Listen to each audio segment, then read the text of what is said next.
할렐루야. 주님 때문에 행복한 복된 주일입니다. 우리 앞뒤 전자 우리 같이 인사했으면 좋겠는데요. 정말 행복의 마음을 담아서 진짜 나 행복합니다 라는 마음을 가지고 앞뒤 전자 이렇게 인사합니다. 주님 때문에 행복한 주일입니다. 여러분, 제가 웃음치료 1급 지도사 자격증 있는 거 아시죠? 모르셨습니까? 예. 저는 1급 웃음치료사이기도 하고요. 레크레이션 1급 자격증을 가지고 있습니다. 더 놀라운 사실은 우리 차명희 목사님도 저랑 똑같이 다 가지고 계십니다. 우리 조갈 권사님도. 근데 조갈 권사님은 자격증이 없어도 있으신 것 같아요. 네. 좋습니다. 우리 모두는 참 웃음치료사죠. 참 행복한 것 같아요. 웃으면요, 그 웃음치료사 자격증 따는 가운데 이론 수업이 있는데 거기에 그런 얘기가 있습니다. 여러분, 억지로 웃는 웃음이, 정말 웃겨서 웃는 웃음이 100%의 우리 엔돌핀을 돌게 한다면 억지로 웃는 웃음이 몇 프로 정도 엔돌핀을 돌게 하는지 아십니까? 네? 똑같이 100%? 그렇지는 않고요. 80% 이상의 엔돌핀을 돋게 합니다. 그러니까요, 억지로 웃는 웃음도 우리에게 유익합니다. 그거 뭐 억지로 웃는 게 아니요. 억지로 웃으면요, 우리의 뇌가 그 웃음 속에서도 웃고 있구나라고 인지를 하고 엔돌핀을 발산을 시킨답니다. 그게 원래 웃겨서 웃는 거에 80%까지 발휘가 된다고 합니다. 여러분, 억지로라도, 근데 우리는 억지로 웃지 않죠? 아멘이십니까? 우리는 오직 예수 그리스도, 그 복음 안에 예수님 때문에 행복한 복된 우리 삶을 살기 때문에 날마다 행복한 줄 믿습니다. 그 마음을 담아서 마지막으로 한 번 더 인사해 봅니다. 주님 때문에 행복한 주일입니다. 네, 좋습니다. 요즘 저희 교회 주변 이 동네를 보면요, 참 많이 바뀌어가고 있음을 새삼 느끼게 됩니다. 지금 저희 요 주변들에 다 펜스가 올라왔잖아요. 그 다 뭐 하고 있죠? 부셨어요. 이제 거의 다 참 그 추억과 이 많은 에피소드들이 담겨 있는 건물들이 다 사라졌어요. 저는요, 요 부평주택에 오랫동안 살았었습니다. 이 가운데도 부평주택 출신들이 계신 걸로 알고 있는데 그 부평주택이 사라졌어요. 처음에 이제 재개발한다고 이제 다 나가고 비어있는 시간이 좀 있었습니다. 허물기 전 비어있는 시간. 제가요, 그때 저희 원로 목사님 댁에 식사하러 왔다가 저희 막내 아들을 데리고 아이스크림 사주러 나갔다가 제가 살던 그 동네를 한 바퀴 돈 적이 있습니다. 이제 사람들이 다 빠져나갔으니까 빈 동네죠. 이렇게 도는데 진짜 저 개인적으로는 되게 울컥하는 거예요. 저희 십정동교회가 이 십정동에 처음 개척했을 때, 여러분 그 기존 세임교회 건물 아십니까? 그 부평주택 옆에 있는 그 상가 건물, 거기서 개척을 했었거든요. 그때부터 그 골목을 누비면서 다녔던 그 시간들, 함께 했던 그 추억들, 그게 갑자기 모락모락 막 피어나는데 제가 주체가 되질 않는 거예요. 그 동네를 이렇게 도는데 옛날에는 그렇게 크다고 생각했던 동네가 얼마나 그렇게 작게 느껴지는지, 그 좁은 골목에서 축구한다고 팽이 돌린다고 참 많이 그러고 놀았던 시간들, 이제 이게 다 추억의 저편으로 사라지는구나. 근데 진짜 없어졌어요. 그 없어지는 그 과정들을 보면서 참 마음이 울적하기도 했습니다. 아마 저랑 같은 마음을 가지신 분들도 계실 거예요. 근데 우리는요, 이 무너지고 건물이 다 부셔진, 그래서 이 펜스가 올라간 그 공사 현장, 지금은 허허벌판인 그 현장에 우린 반드시 알고 있죠? 곧 거기 뭐가 세워집니까? 아파트, 새로운 건물들이 들어설 거라는 걸 알고 있습니다. 그렇죠? 그러니까 꼭 그런 것 같아요. 기존에 오래되었던 건물들이 새롭게 변화가 되어지고 새로운 건물이 되어지기 위해서는 반드시 과정이 필요하다. 어떤 과정? 부셔지는 과정이 필요하다는 거죠. 그리고 부셔지고 닦아지고 다시 세워지는, 기초를 놓고 다시 세워지는 이 과정 속에는 하나하나의 빌드업 되어지는 과정이 필요하다는 것이. 예. 오늘 말씀 속에서도요. 이사야 61장의 말씀을 처음 이 말씀을 들었던 사람들의 형편도요. 마치 우리 동네에 건물들이 다 부셔지고 다 완전히 갈아엎어진 그 현장처럼 그런 형편에 놓여진 사람들의 상황 속에서 전해진 말씀이 오늘 본문의 말씀입니다. 그들 앞에도 무너진 자리가 있었습니다. 그런데 그것은요, 단순히 건물 몇 채가 사라진 정도가 아니었고 자신들의 삶과 신앙의 중심이라고 여겼던 그들의 성전도 무너졌고요, 집도 다 무너진 상황이었습니다. 오랜 시간이 지나 그들이 다시 돌아옵니다. 이 이야기가 무슨 이야기입니까? 남유다가 바벨론에 의해 망하고 다시 페르시아가 제국의 패권을 잡으면서 이스라엘 백성들이 돌아온 이야기죠. 바벨론의 남유다가 몇 년 동안 노예로 있었습니까? 70년 동안. 그러니까 즉 이들이 다시 돌아왔을 때 본 자기 본국의 그 폐허의 현장은 몇 년 동안 방치된 겁니까? 70년 동안 방치된 거예요. 한 건물이 10년 이상 방치가 되면 참 볼품없이 처참하게 망가지는 거 아시죠? 70년입니다. 그렇게 오랜 세월이 지나 돌아왔습니다만 모든 것이 곧바로 회복으로 이어지는 게 아니었다는 것이죠. 바로 그 현실 속에서 그 돌아온 폐허가 된, 다 부셔지고 아무것도 없는 그 허허벌판, 그 한복판에 놓여진 그들에게 하나님이 오늘 말씀을 주시는 거예요. 바로 그 현실 속에서 하나님은 이렇게 말씀하십니다. 오래 황폐하였던 그곳을 다시 쌓을 것이다. 이전에 황무하였던 곳을 다시 일으킬 것이다. 그런데 오늘 본문은요, 하나님께서 그 무너진 성읍에 어떻게 쌓아야 될지에 대한 방법을 먼저 얘기하지 않으신다는 거예요. 먼저 사람을 다시 세우시는 이야기를 하십니다.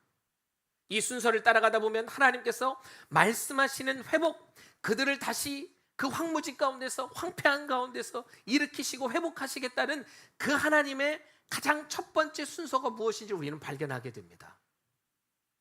이사야 61장 배경에 예루살렘이 무너지고 포로가 되어서 다시 돌아온 이스라엘 백성들, 하나님께서는 성전이 불탔고 성벽이 허물어졌으며 많은 백성들이 포로로 끌려갔던 그 아픈 현실, 그 아픔의 시기를 지나 이제 다시 돌아와 봤더니 여전히 아무것도 없는, 여전히 다 폐허가 된 그 속에서 하나님이 주시는 회복의 말씀, 우리가 오늘 시간 이제 그 회복의 말씀이 어떤 것인지 말씀 속에 한 걸음 더 깊이 들어가서 함께 같이 그 은혜를 나눠보고자 합니다.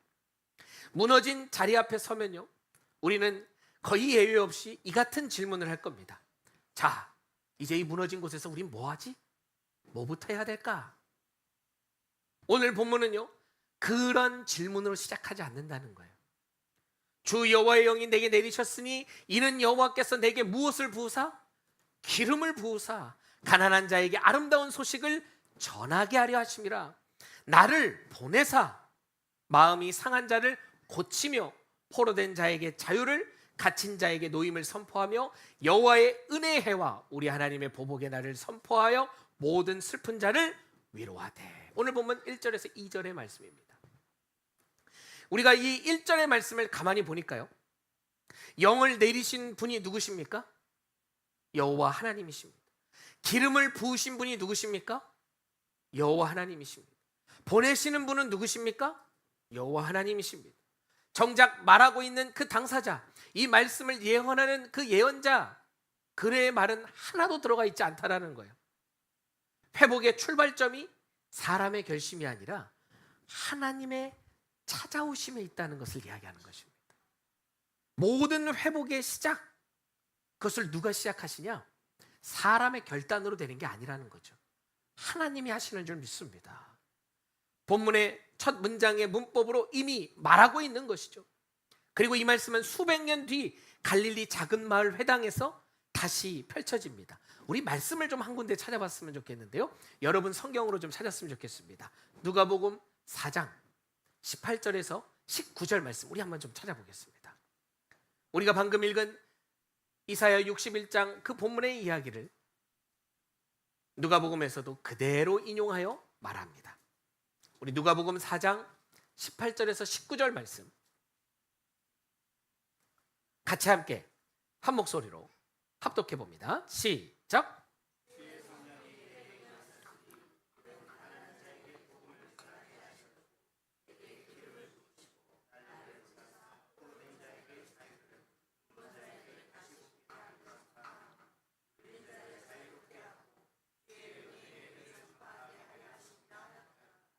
그대로 인용하셨죠. 예수님께서 바로 이 말씀을 하셨어요. 나사렛 회당에서 읽으신 이 본문, 오늘 우리가 말씀을 나눌 본문의 내용입니다. 그런데 조금만 우리가 주위에서 보면 인용 문장 도중이 끊겼다는 것을 우리는 보게 돼요. 예수님은 주의 은혜의 해를 전파하게 하려 하심이라까지 읽으셨어요.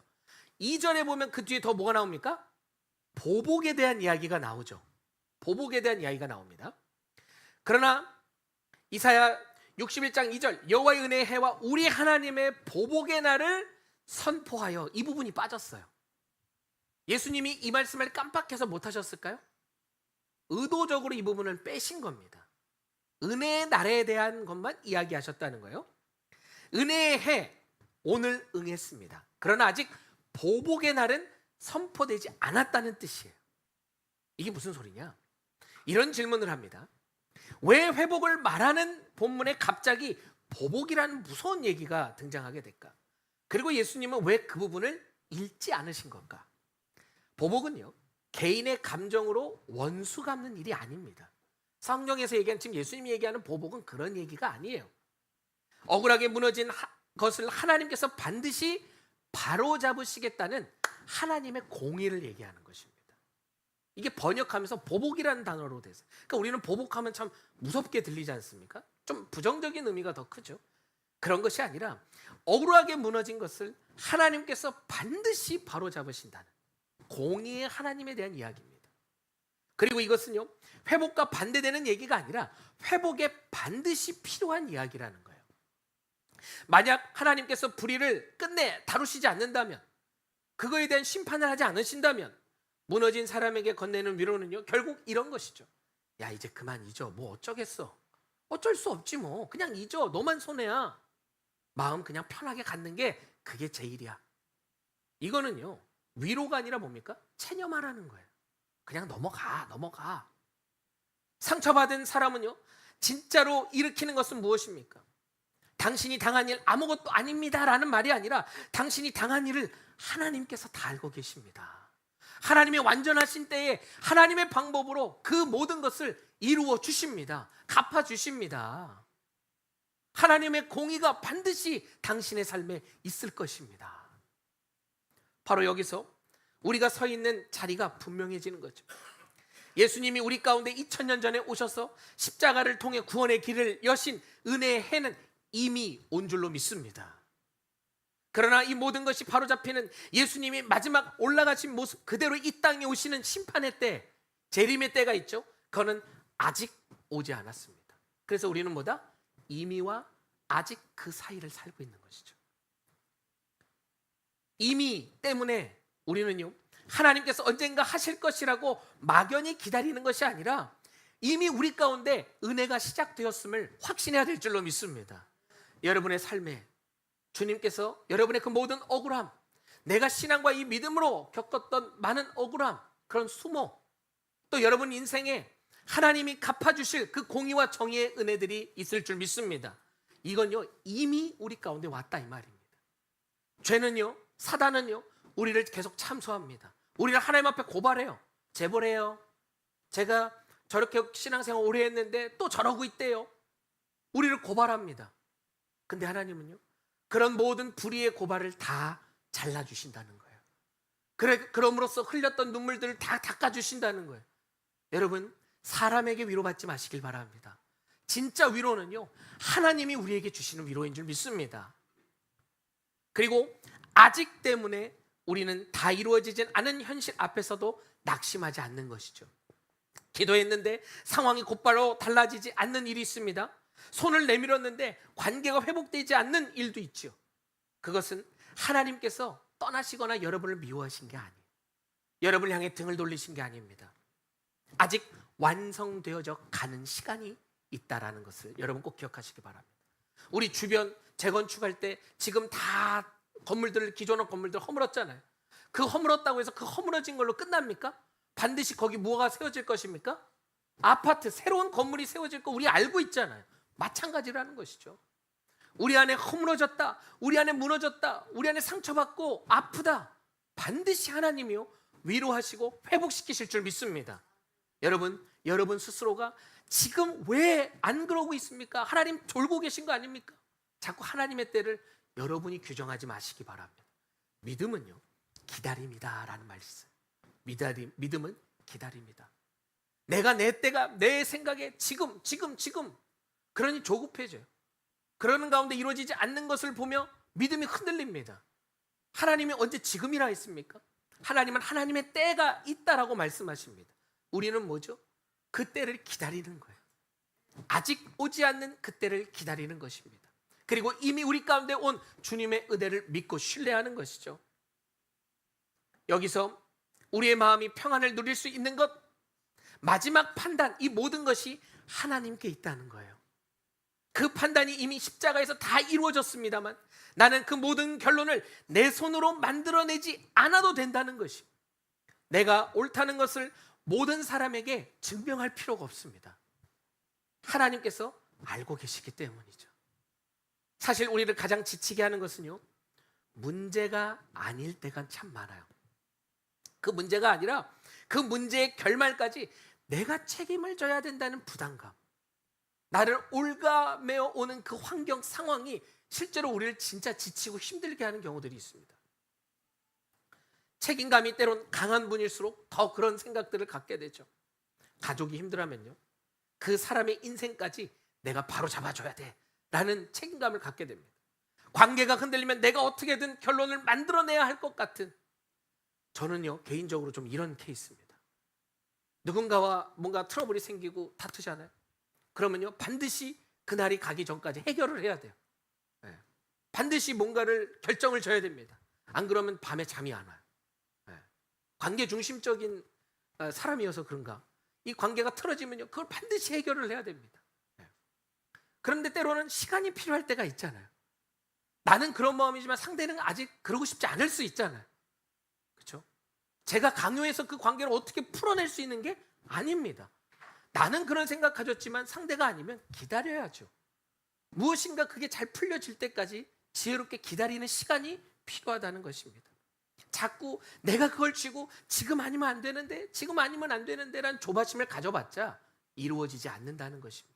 오히려요 그 상황은 더 꼬일 수밖에 없습니다. 그런데 그 자리는, 우리가 이 결론을 내는 자리는요 우리의 힘으로 되는 것이 아니라 원래 누구의 자리입니까?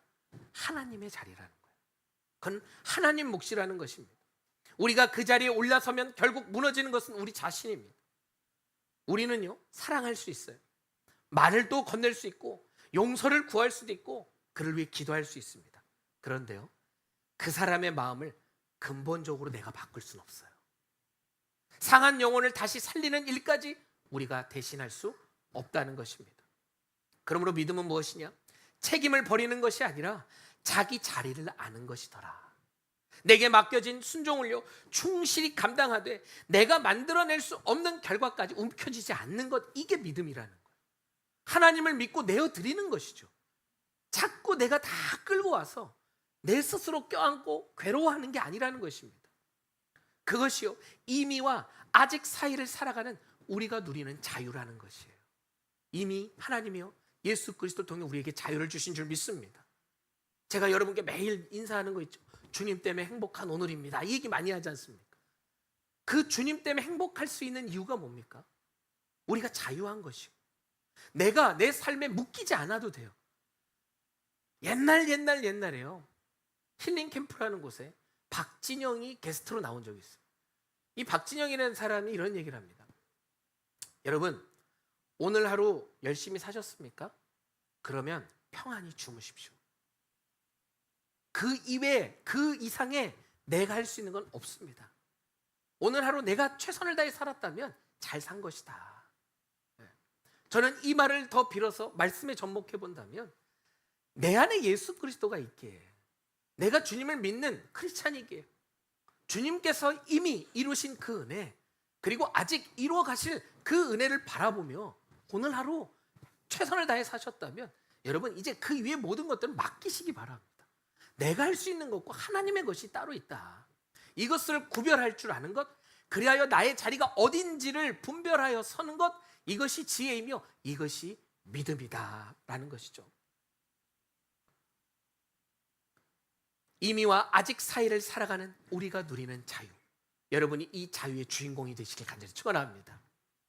그렇다면 하나님은 이 회복을 어디에서부터 시작하실까? 놀랍게도요, 성읍, 뭔가 그 지어지는 결과를 가지고 얘기하는 것이 아니라 사람으로부터 시작하신다. 사람. 본문이 부르는 대상을 보십시오. 가난한 자, 1절에 마음이 상한 자, 포로된 자, 갇힌 자, 슬퍼하는 자. 지금 하나님께서 하나님의 예언자, 하나님의 선지자를 통해서 주목하시는 대상이 무엇이냐? 빨리 무너진 곳 건물 세우고 성전 세우고 다시 제도 세워서 너희 나라를 온전히 갖춰야 돼 라고 하는 보여지는 형체가 아니라 각자 하나하나의 심령을 지금 주목해서 보고 계시다는 거예요. 하나님은요, 절대로 우리에게 결과를 가지고 책망하시는 분이 아닙니다. 우리를 채찍질하면서 빨리 더 열심히 신앙생활 해야지, 더 많은 헌금 드리고 더 열심히 해야지, 그래야 축복받지, 이렇게 다그치시는 분이 아니라는 거예요. 열심히 해야죠. 내 최선을 다해 헌신해야죠. 그런데 그 모든 열심과 최선의 그 모든 힘이 어디서 와야 합니까? 하나님이 주시는 힘 아닙니까? 그렇죠? 여러분이 어디서 봉사를 하시든 어디서 헌신을 하시든 그 힘이, 그 이유가, 그 근거가 어디에 있냐는 거예요. 뭐 저에게 잘 보이려고 하시는 겁니까?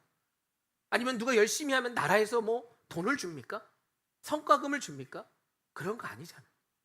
주님의 교회를 세워간다는 건 어떤 의미인가요? 먼저 내가 하나님과의 관계가 성립되는 것이죠. 먼저 내가 힘을 받는 통로가 연결이 되어 있어야 그 힘을 받고 일하는 거 아니겠습니까? 그와 같이 교회에서 헌신하는 것뿐만 아니라 오늘을 산다는 의미가 똑같은 의미 아니겠습니까? 여러분 오늘 하루 살 때 무슨 힘으로 사십니까? 밥심으로 사십니까?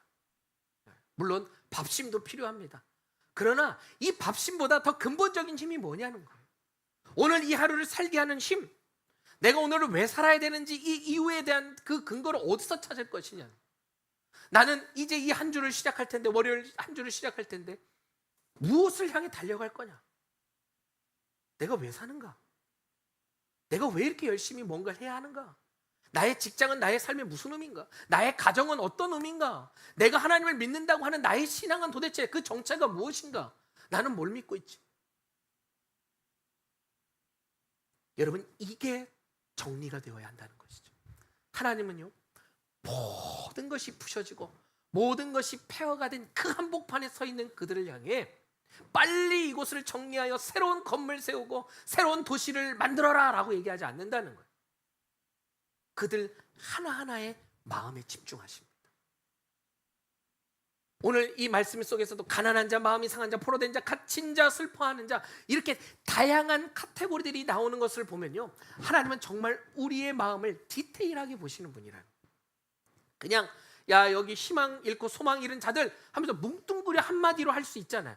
그런데 하나하나를 카테고리를 나눠서 말씀하셔요. 거기 모여있는 이들의 마음이 가난합니다.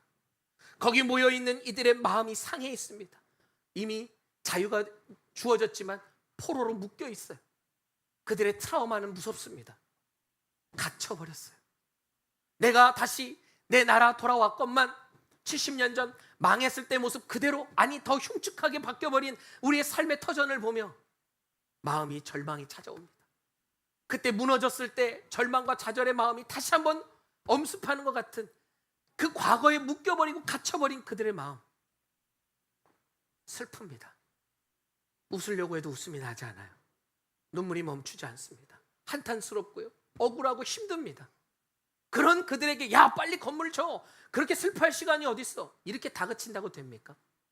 하나님은요, 그들 마음을 위로하시는, 동일합니다. 오늘을 사는 우리들에게 하나님이 원하시는 모습이 뭘까요? 당연히 여러분 예배 열심히 드려야 됩니다. 성가대 열심히 해야 되고요. 찬양단 열심히 해야 되고요. 우리에게 맡겨진 봉사 잘해야 됩니다. 근데 그 모든 것들에 대한 이유가 뭐냐는 거예요. 하나님은 먼저 여러분을 위로하길 원하십니다. 하나님은요, 여러분과 더 깊은 관계를 갖길 원하신다는 거예요. 결국 오늘 우리가 새벽에도 살펴봤습니다만 에스겔 말씀을 보고 있죠. 성전의 구조에 대해서 하나님이 보여주고 계세요. 그 구조를 보여주면 하나님이 주시고자 하는 메시지가 뭡니까? 나 있잖아, 너희랑 진짜 빨리 회복되고 싶어. 뭐가? 마음이. 다시 난 너희들의 진실한 예배를 받고 싶어. 하나님이 우리에게 원하시는 건요, 결과가 아닙니다. 하나님께 결과가 뭐가 중요합니까? 하나님께 결과가 어떤 의미죠? 하나님이 우리가 어떤 결과를 드려야만 하나님이 하나님 되십니까? 아니요. 하나님은요, 제일 먼저. 여러분 또 오해하지 마십시오. 아, 그럼 오늘 아무것도 안 해도 되네? 야, 오늘 중식하지 마. 집에 가자. 밥 먹어야 됩니다. 헌신이라는 게 필요하죠. 교회를 세워감에 그런 수고가 필요하다 이 말이에요. 제가 말씀드리는 건 그 모든 것들을 하는 여러분 힘의 원동력이 뭐냐는 거예요. 그걸 하는 이유와 근거가 어디에 있냐는 것이죠. 누구에게 잘 보이고 자랑하려고 하는 것이 아니라는 것입니다. 그래서 교회 안의 헌신은요, 교회 안의 수고는 누군가에게 자랑거리가 될 필요가 없습니다. 하나님이 우리 서로 부족한 자들 한데 모여서 주님의 몸된 교회를 세워가심으로 오히려 나의 부족함을 통해 하나님의 살아계심을 증거하길 원하신다는, 그리고 우리 각자가 하나님과 더 친밀해지길 원하신다는 겁니다. 가난한 자, 마음이 상한 자, 포로된 자, 갇힌 자, 슬퍼하고 있는 그 모든 자들 하나하나 각자의 형편과 상황에 맞게 하나님은 찾아가셔서 위로하신다는 거예요. 현실에 붙잡힌 사람들, 하나님은 마음만 바꾸면 된다고도, 환경만 좋아지면 된다고도 하지 않습니다. 그 사람 삶의 전체를 보시는 거예요. 그리고 3절에 그 회복을 아주 구체적인 장면으로 그려주시는데요, 우리 3절 말씀 같이 함께 좀 합독했으면 좋겠습니다. 오늘 본문 3절 말씀입니다. 시작.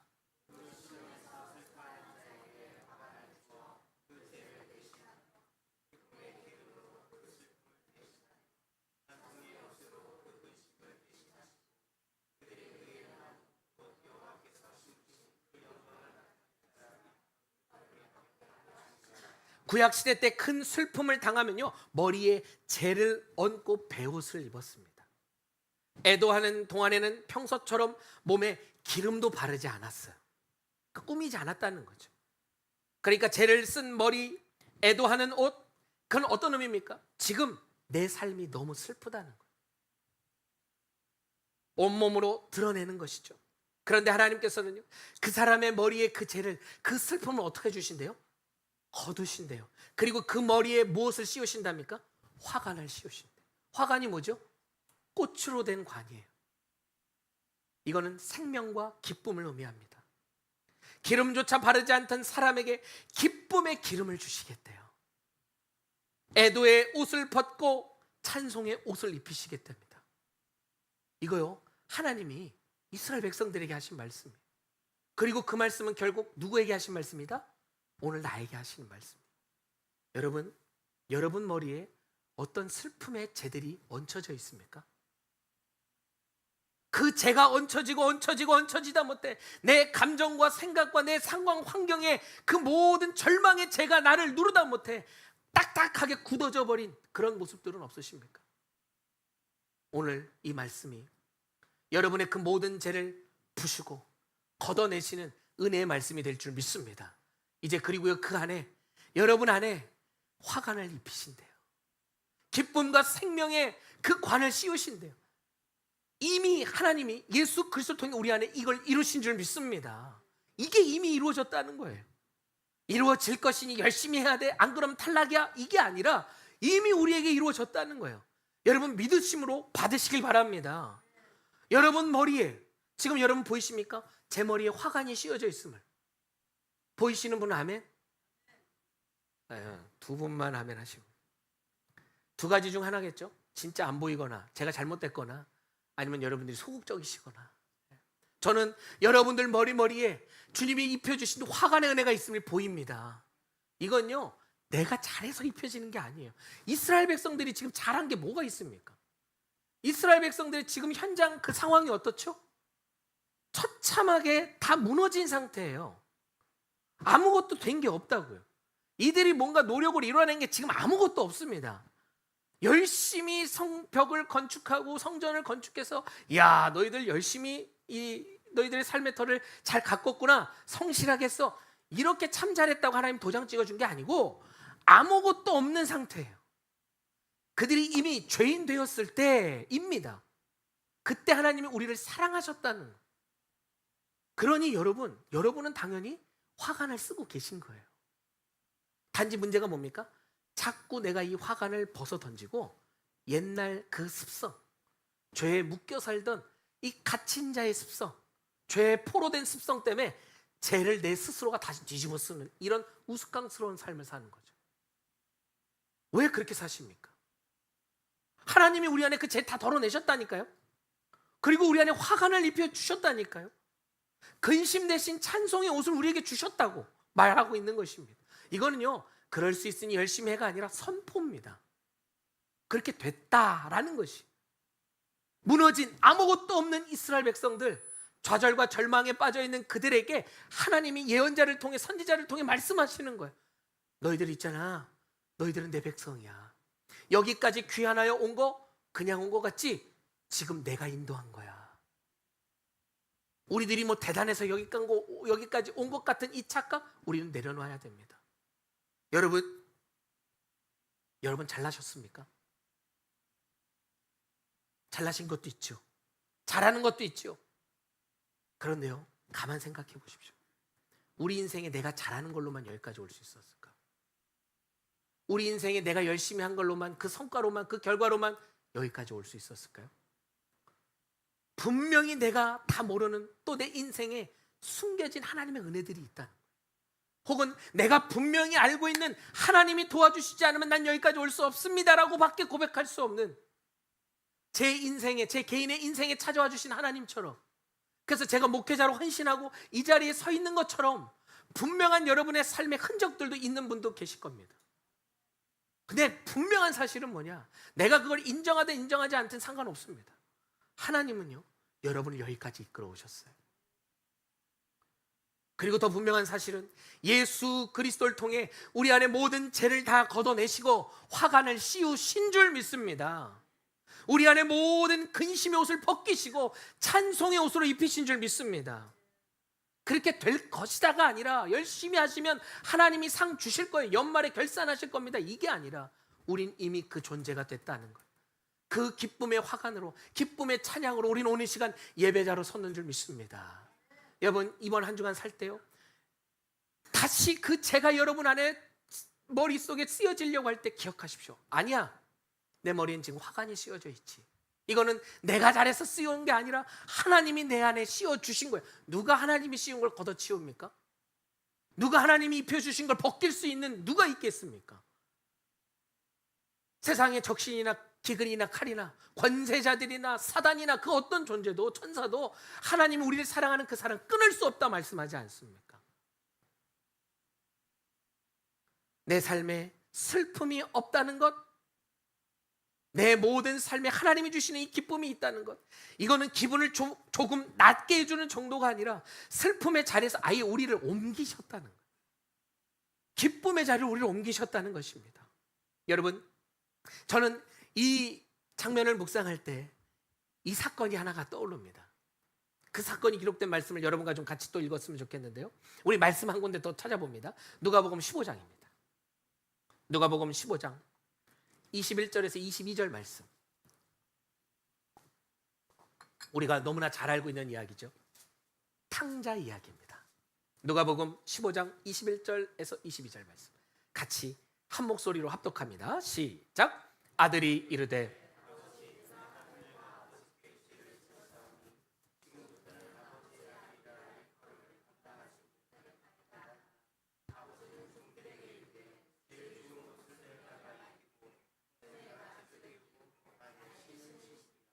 아들을 준비해온 아들이 아버지한테, 아직 아버지가 돌아가시지도 않았는데, 그 당시에 재산을 주십시오, 유산을 주십시오라고 하는 건 언제 하는 것이냐? 아버지가 죽을 때 받는 거예요. 근데 아버지가 버젓이 시퍼렇게 살아계신데 재산을 달라 했습니다. 이건 배은망덕한 정말 나쁜 자식인 거죠. 그렇게 해서 재산을 가지고 나갔어요. 그러면 잘 살아야 될 거 아닙니까? 근데 어떻게 했죠? 우리 모두가 알고 있듯이 그 재산을 다 탕진해버려요. 다 탕진하고 어떻습니까? 돼지 쥐염 열매. 그러니까 그 표현이 뭐냐? 돼지 밥도 없어서 못 먹는 신세가 됐다 이 말이에요. 그래서 아들이 생각합니다. 다시 아버지 집에 갔으면 좋겠다. 빌어먹고라도 좀 살아야겠다. 나를 아들이 아니어도 좋으니 종으로라도 받아주셨으면 좋겠다. 그 마음 가지고 다시 갑니다. 그런데 웬걸 어떤 일이 벌어집니까? 아직 집에 다 도착하지도 않았는데 아버지가 그 당시에는 버선이 없었겠군요. 맨발로 뛰어나와가지고 그 아들을 맞이합니다. 아직 집이 다 도달하지도 않았는데 한참 멀었는데 아버지가 달려왔어요. 이건 무슨 소리입니까? 아버지가 늘 그 아들을 위해 그 멀리까지 마중 나가 있었다. 언제 나올까? 언제 나올까? 이 아들은요, 그 아버지를 보면서 처음에는 두려워합니다. 나를 혼내겠지. 근데 그 아버지 어떻게 하십니까? 그 아들을 데려다 씻기고 그의 옷을 갈아입혀줘요. 그 아들이 준비해온 사과의 말씀, 아버지 사실 제가 변명 듣지도 않아요. 그냥 돌아왔다는 거에 기뻐합니다. 그리고요, 그에게 손에 금가락지를 끼워주잖아요. 그리고 그에게 새 옷과 많은 음식들을 베풀며 잔치를 베풀지 않습니다. 아직 너는 내 아들이라는 거예요. 아버지가 얘기하는 거예요. 너는 내 아들이야. 아들이 준비한 그 모든 멘트들은 아무런 의미가 없어요. 아버지는 그저 아들에게 품어줍니다. 그가 입고 있던 그 세상에서 찌든 그 모든 옷을 다 벗겨버려요. 그리고 새 옷을 입혀주는 거예요. 아들의 신분이 다시 회복됩니다. 여러분, 이거 우리 얘기잖아요. 그죠? 믿으십니까?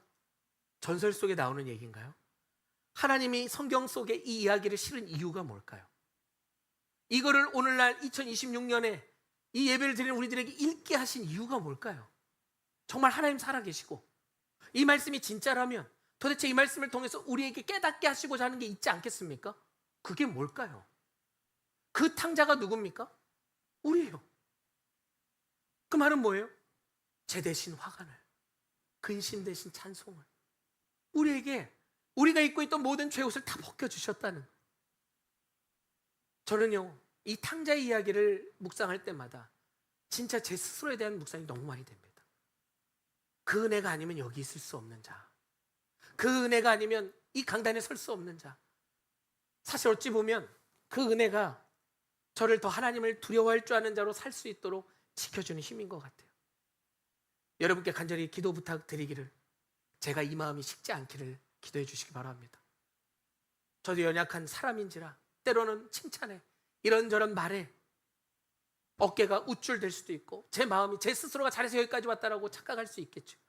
그 마음과 끝까지 싸우는 제가 되고 싶습니다. 하나님 앞에 더 진실하게 설 수 있는 자, 모든 것이 하나님이 하셨다는 것을 인정하며 걸어갈 수 있는 자, 진정 하나님께 이 모든 영광을 올려드릴 수 있는 이 목회의 모든 여정이 될 수 있기를, 더불어 여러분들이 저와 함께 같이 이 마음을 가지고 멋지게 주님의 교회를 세워가기를 간절히 축원합니다. 그렇게요, 우리 정말 진실하게 하나님 앞에 섰으면 좋겠어요.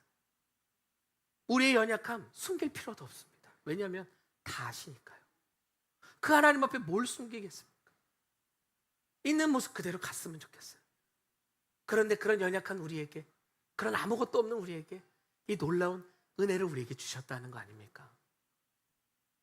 하나님께서 다시 입혀주심의 은혜, 3절 후반절에 이르면서 그들을 부르는 이름, 이제 이 무너진 이들을 다시 하나님이 회복시키시고 이제 그들을 향해 다시 하나님이 새 희망을 주십니다. 이제 그 마음을 회복시키신 다음 그들에게 이제 사명을 주시는 거예요. 그게 이제 3절 말씀에 등장합니다. 우리 3절 말씀 같이 함께 합독했으면 좋겠습니다. 다시 한번 3절 말씀이요, 함께 합독합니다. 시작.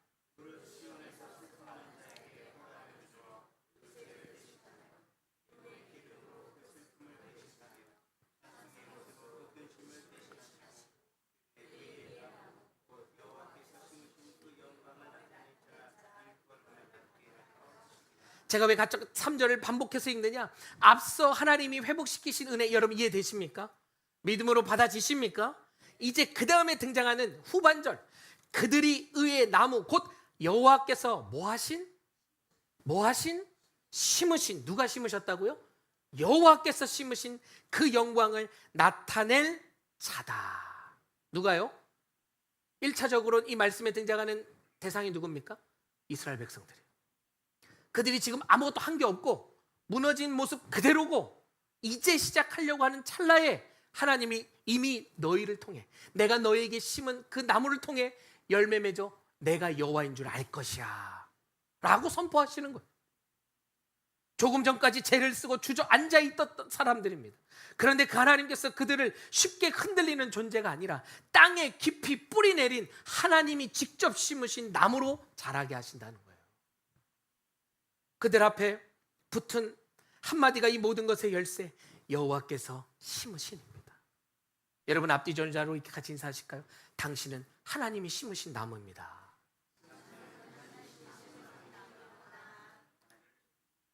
정말 중요해요. 누가 심으신 나무요? 정지훈 목사가 심은 게 아니라 누가 심었다고요? 하나님이 심으셨어요. 그래서 여러분은 흔들리지 않는 것입니다. 우리가 스스로 세우고 우리가 스스로 심은 나무라고 한다면 우리는요 그 나무를 지키기 위해 평생을 소모해야 돼요. 그래서 이 진실을 모르고 이 진리를 모르는 이는 자기 인생을 자기가 책임지려고 아둥바둥 사는 거예요. 얼마나 지칩니까? 돈이 많다고 해서 나를 지킬 수 있나요? 내가 좋은 직장 다닌다고 해서 나를 지킬 수 있습니까? 내가 높은 자리에 올라갔다고 해서 나를 지키며 살게 할 수 있습니까? 우리 보잖아요. 그 많은 것을 가졌다 하는 이들이 삶에 얼마나 공허함을 가지고 사는지, 그 인생의 모든 걸 내가 책임지고 내가 심었다라고 생각을 하니 내가 다 끌고 가야 되는 거예요. 다 안고 가야 되는 거예요. 얼마나 무겁습니까? 예수님 또 말씀하시잖아요. 무거운 짐진 자들아 다 내게로 오라. 내가 너희를 뭐한다? 쉬게 한다는 거예요. 이 진리를 안 지니 진리가 너희를 자유케 하리라. 이 말씀입니다. 여러분, 여호와께서 심으셨다는 걸 여러분 잊지 마시기 바랍니다. 황폐한 그 땅 한복판에 하나님이 여러분을 심으셨어요. 이게 잘할까? 그거 걱정하지 마십시오. 자꾸 결과를 가지고 내가 힘들어하지 않았으면 좋겠어요. 이게 잘할까? 이게 잘 될까? 어떻게 될까? 저렇게. 아니, 내일을 우리가 어떻게 합니까? 내일이 장담이 됩니까? 왜 장담되지도 못하고 내가 어찌 할 수 없는 걸 붙들고 있냐는 거예요. 우리는 항상 언제를 산다? 오늘, 지금을 산다 했잖아요. 그렇다면 하나님이 오늘, 지금만 살게 하신 그 뜻에 따라 우리는 어디에 집중하면 됩니까? 지금에 집중하는 것이죠. 그 지금이 뭐요? 내일이 될 것입니다. 그리고 맡기세요. 내게 제 대신 화관을 주시고 근신 대신 찬송의 옷을 입혀주신 그분, 나를 자유케 하시고 나를 회복시키기 위해 당신이 나를 심으셨다는 거, 하나님 손에 붙들린 나무라는 사실을 여러분 잊지 마시길 바랍니다. 마지막 4절인데 우리 4절 말씀도 좀 같이 읽었으면 좋겠습니다. 같이 함께 합독합니다. 그들은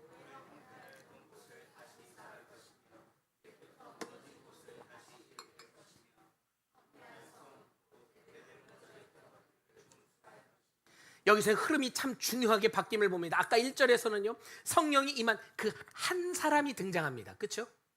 그리고 3절부터는 그들이 되었어요. 그리고 4절에서는 바로 그 사람들이 무너진 곳을 이제 다시 세움으로 하나님이 점차 그들의 인생에 개입하셔서 아름다운 빌드업을 하고 계심을 우리는 보게 되는 것이죠. 폐허를 재건하는 사람은 원래부터 유능했던 사람이 아닙니다. 그렇죠? 아무것도 없는, 정말 모든 좌절과 절망에 점철되어 있는 죄를 뒤집어 쓴 사람이었어요. 하나님은 먼저 그 사람을 세우십니다. 다시 선 사람을 통해 주변을 새롭게 하시죠. 그런데 이 구절에 반복하는 표현들을 보십시오.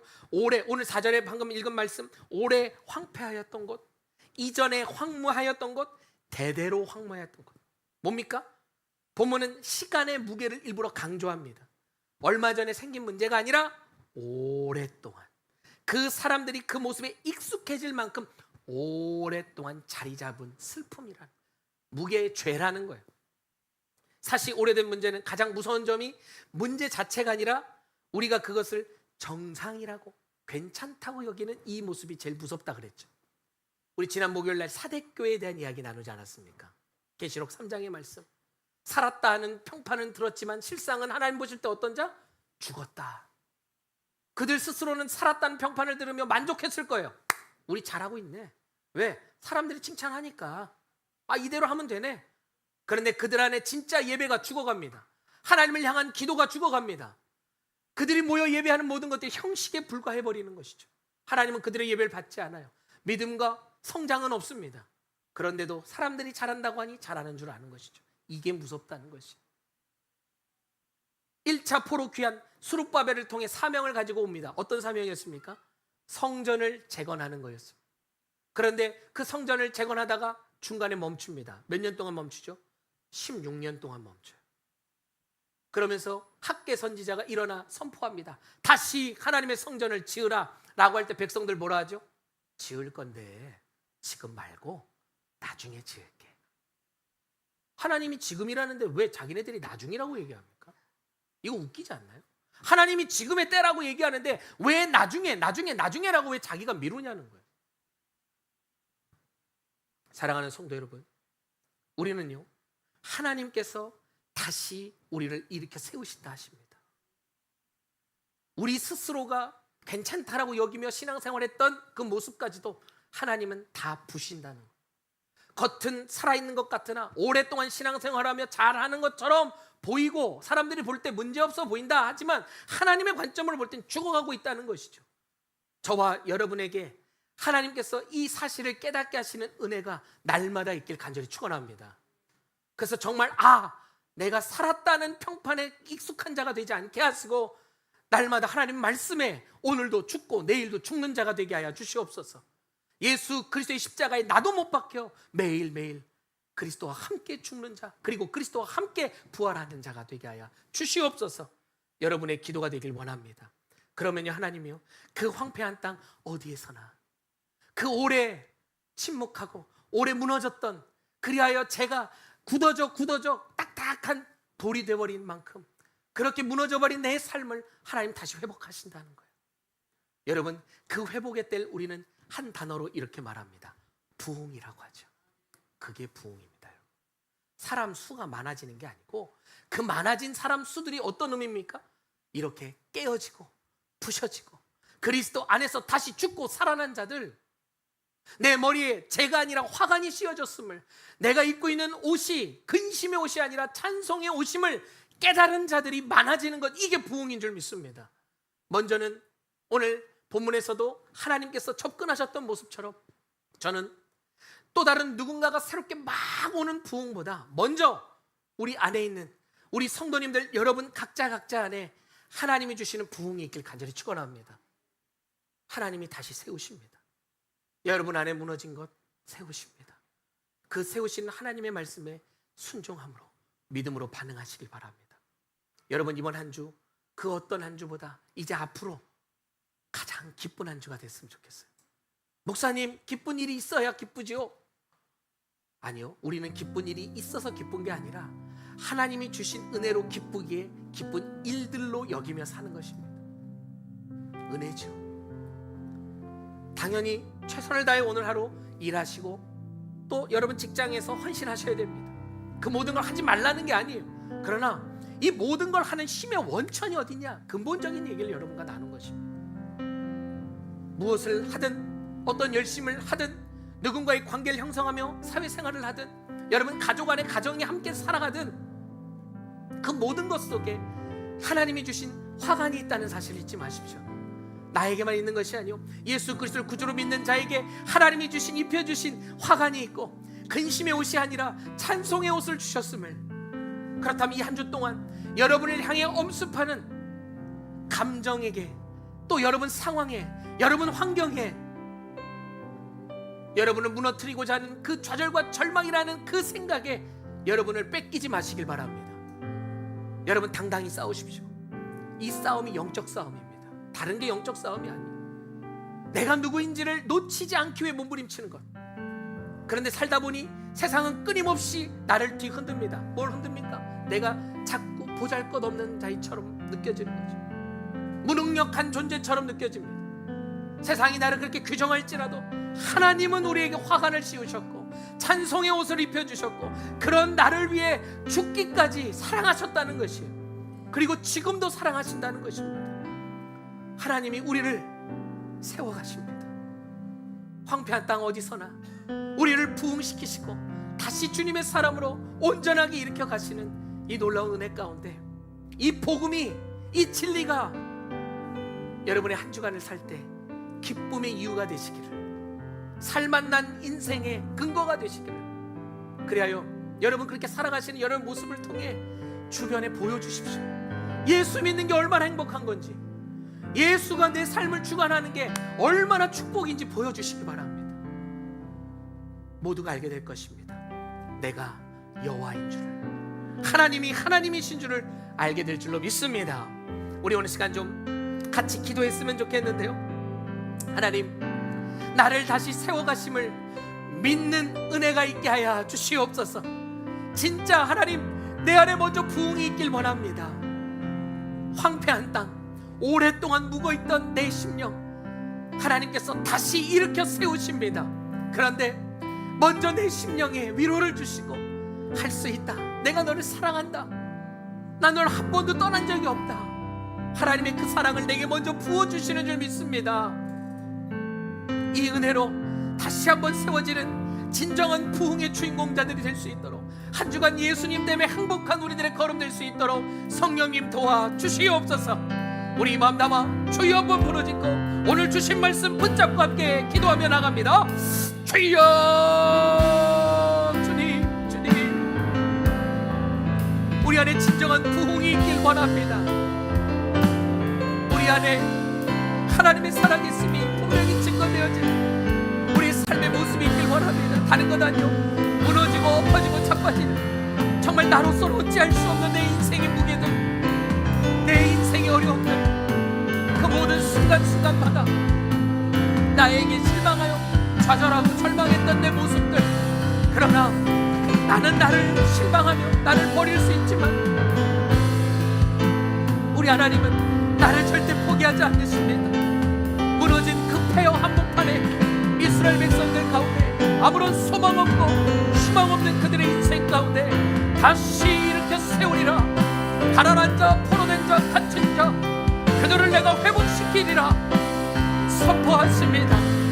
내가 심은 이 나무, 너희들은 자라고 자라 열매 맺을 것이야. 주님, 우리의 삶의 이 놀라운 열매로 하나님 살아계심이 증거되는 우리 삶의 모든 여정 되게 하여 주시옵소서. 우리 삶의 진정한 부흥이 있길 원합니다. 우리 삶에 우리 하나님 임재하심에 간증이 넘쳐나길 원합니다. 그렇게 우리 십정동 교회가 우리 각자의 부흥이 일어나고 하나님 말씀으로 살아난다면 곳곳에서 동서남북에서 몰려옵니다. 살아나고자 하는 이들이 몰려옵니다. 주여, 부흥이 일어납니다. 진정한 부흥이 일어나게 할 수 없었어. 주의 부흥의 불씨가 당겨졌습니다. 주여, 믿음으로 선포하며 아버지 안의 삶으로 살아야 하는 한 주간 주님 이루어 주시옵소서. 주님만 왕이십니다. 주님만 높임 받으십니다. 주님 임하시옵소서. 성령님 깨닫는 은혜 주시옵소서. 알게 하여 주시옵소서. 보게 하여 주시옵소서. 주님, 주님, 주님, 주님, 주님, 세대 일어나는 거라. 주여 임하소서. 하나님, 아버지 하나님, 주님 어서 하나님, 우리 모든 우상들 내가 앞장서 내가 우선 삼았던 모든 것들 태우십니다. 성령의 물림 하시옵소서. 성령의 물림 하시옵소서. 주님, 진리의 말씀 더 든든히 붙들기 원합니다. 주여 임하시옵소서. 주님이 한 주간 그 예수님 때문에, 그 베풀어 주신 은혜 때문에 행복한 한 주간 모든 힘이 바로 주의 은혜에서 주님께서 함께 하심에 그 발견되어진 은혜가 있게 하여 주시옵소서.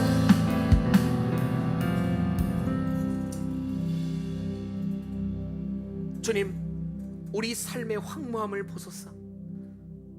하늘의 하나님, 우리 가운데 긍휼을 베푸시는 주님을 믿습니다. 우리의 죄악 용서하여 주시고 이 심령 고쳐 주시옵소서. 이제 우리 모두가 그 그리스도의 사랑 우리 가운데 화관을 입히시고 우리 안에 새 옷을 주시며 찬송의 옷을 입혀주시는 그 하나님의 진리, 그 사랑을 붙들며 이제 다시 무너진 기초를 쌓아 올라가고자 합니다. 내가 하나님보다 앞섰던 모든 것들, 그 모든 우상들을 태우실 성령님 임하여 주시옵소서. 성령의 불 임하여 주시옵소서. 그 불길이 타오르는 진정한 부흥, 진리의 말씀이 다시 한번 내 삶을 새롭게 하므로 말씀 선포된 것이 내 마음 심비에 깊이 새겨져 한 주 동안 잊지 아니하며 그 말씀 든든히 붙들며 살아갈 때 그 말씀이 나를 살게 하는 힘의 근원이 되고 삶의 이유가 되고 방향이 되는 줄 믿습니다. 은혜의 강물, 성령의 바람 우리 가운데 부르고 흐르게 하여 주시옵소서. 주님의 영광 가득한 이번 한 주의 새날 되길 원합니다. 주님 나라 임하시는 우리 삶 한 주간의 모든 현장 되게 하여 주시옵소서. 모든 말씀 살아계신 예수님의 이름으로 기도합니다. 아멘.